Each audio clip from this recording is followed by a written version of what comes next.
Hello प्रिय छात्रों, नमस्कार। मैं Arun Kumar Swami, lecturer government polytechnic college Bikaner, आपका पुनः एक बार स्वागत करता हूं।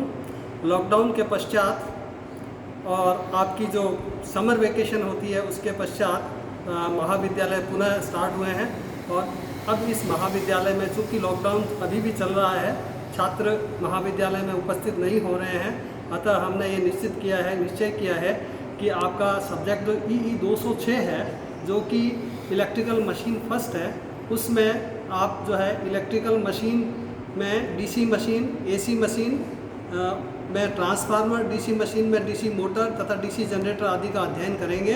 तो इसी सब्जेक्ट में एक जो आपका जो चैप्टर है ट्रांसफार्मर, उस ट्रांसफार्मर में एक टॉपिक है टर्न रेशो ऑफ ट्रांसफार्मर। तो इस टर्न रेशो ऑफ ट्रांसफार्मर पर आधारित एक प्रैक्टिकल आज हम इस मशीन लैब में करने जा रहे हैं। तो इस प्रैक्टिकल में हमें सबसे पहले ये ध्यान देना है कि ट्रांसफार्मर का सिद्धांत क्या है। सबसे पहले हमें ये समझना होगा कि ट्रांसफार्मर का क्या सिद्धांत है।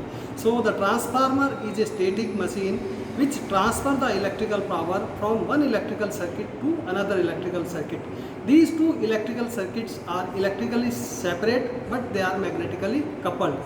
When the primary winding of transformer is connected to single phase AC supply and EMF induced in the primary as well as secondary winding.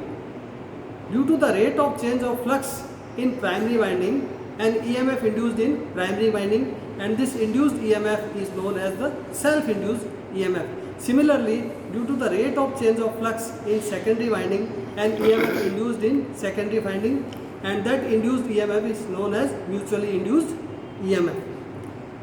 So, the magnitude of induced EMF in primary winding as well as secondary winding depend upon the number of turn in primary winding and secondary winding. The frequency of induced EMF in primary winding and secondary winding is same as that of supply frequency. Now we will discuss about the turn ratio of transformer. The induced voltage in primary winding as well as secondary winding depend upon the number of turn in primary winding and secondary winding. Here you can see this is the turn ratio. This N2 is the number of turn in secondary winding, N1 is the number of turn in secondary winding, V2 is the secondary winding voltage and V1 is the applied voltage. Here you can see the circuit diagram of this turn ratio.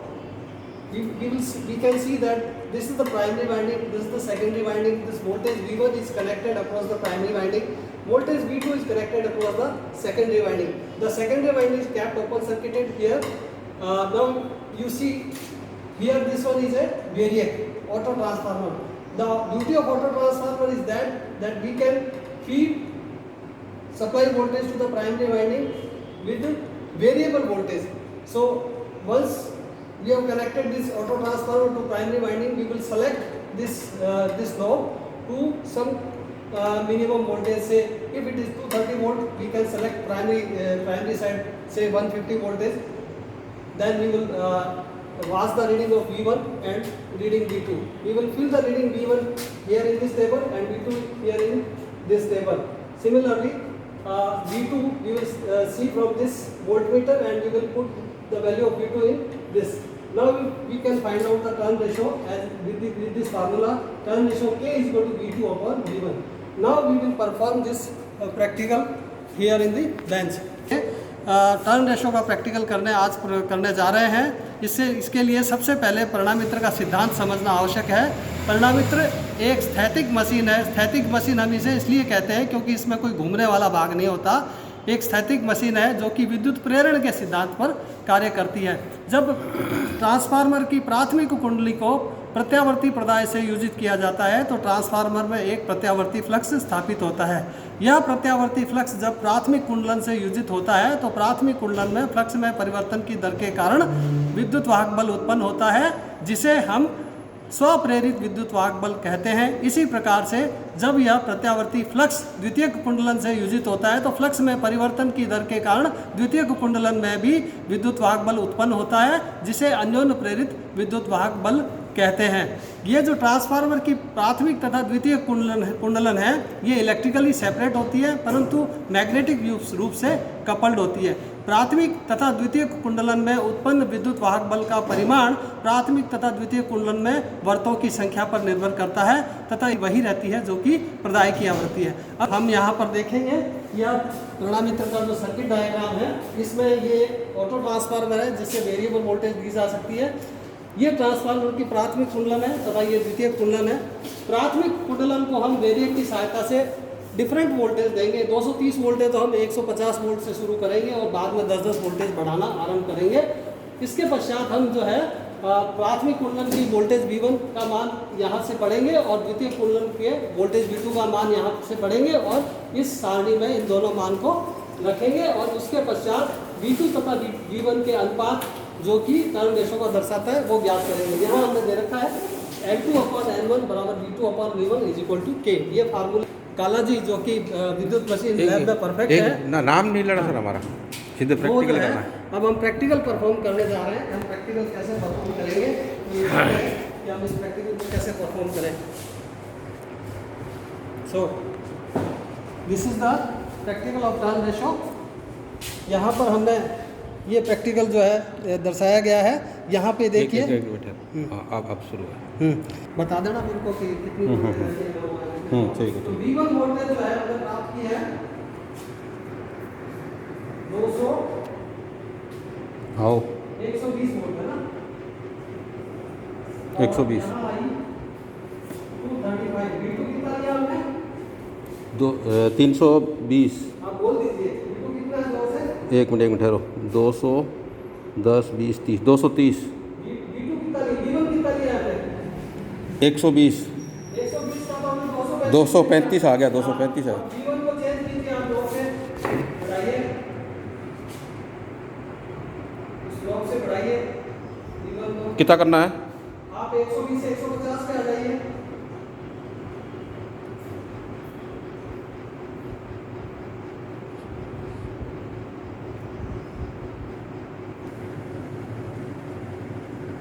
$160 और इसके correspondingly यहाँ आ गया है 320। और हमारा V1 जो है वो है 160 वोल्ट, इसके कॉरस्पॉन्डिंगली आ गया 320। अब 180 ले लीजिए 180।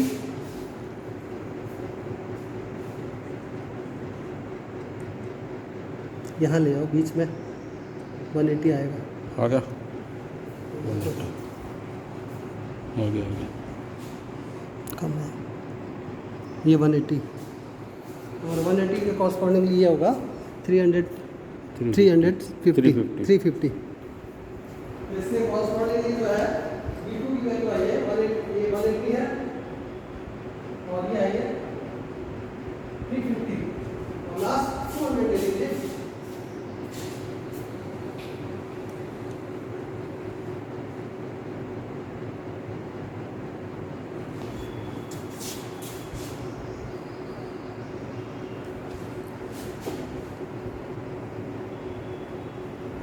$200 390 होगा। 390 है ना, 390 200 के कॉरस्पॉन्डिंगली V2 की रीडिंग आई है 390।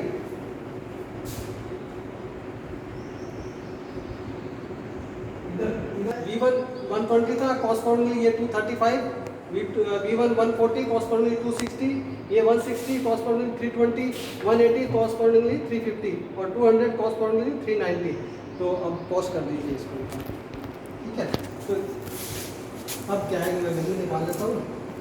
तो प्रिय छात्रों, हम यहाँ देख रहे हैं कि हमने जो ये वैल्यू V1 और V2 की वैल्यू ली थी, इसके कॉरस्पॉन्डिंगली हमने K की वैल्यू निकाली है 1.95, 1.85, 2, 1.95, 1.95 और इनका एवरेज वैल्यू हमने यहाँ पे निकाली है। इनको सबको जोड़ के 5 से डिवाइड किया तो ये जो हमारी है 1.94 जो है वो इसकी औसत टर्न रेशो आई है। तो इस प्रकार से इस प्रणा-मित्र की जो टर्न रेशो है वो है 1.94। धन्यवाद। अच्छा ये भी कितना हुआ? 9 मिनट हुआ है क्या? हुआ ही नहीं, बंद नहीं हुआ ना, चल रहा है अभी 43।